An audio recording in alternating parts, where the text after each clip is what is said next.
My name is Andrew Kosenko. I'm an assistant professor of economics here at Marist College. This is my third year here at Marist.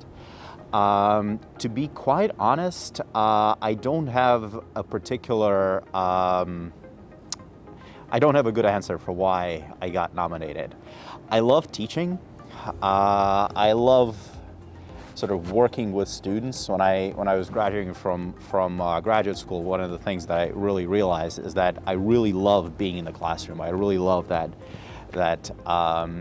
sort of explaining something to somebody and then seeing them get it, seeing their eyes light up. I think there's a part of being a number of things where you just have to have faith that what you do matters to someone.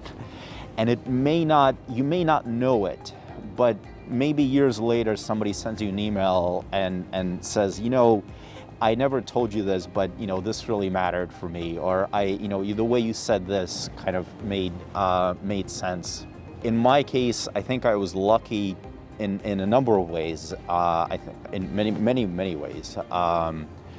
But one of the ways in which I was lucky was to have a cohort of friends in school when I was abroad, to have a cohort of friends here when I was growing up in the US, that really that I could rely on, that really helped me deal with whatever adversity existed in my life at the moment.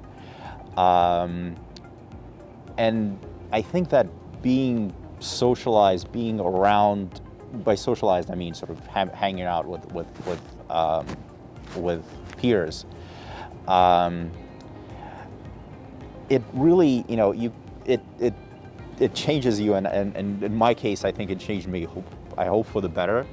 But I think absolutely that if you hang around with a lot of people a lot of the time,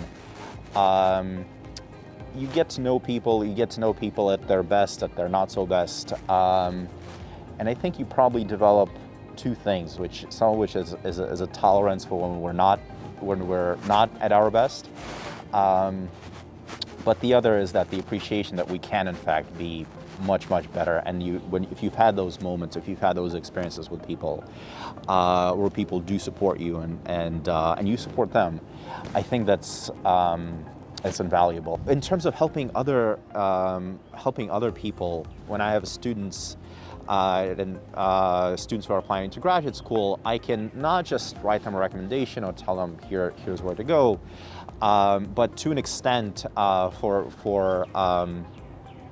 some of the strongest students, I can email a person at the University of Pittsburgh in this case and say, hey, you should really, if you haven't already, take a close look at this person's application. I'm certainly not going to tell you what to do, and certainly the decision is yours, but I think this person is really a good candidate for your program.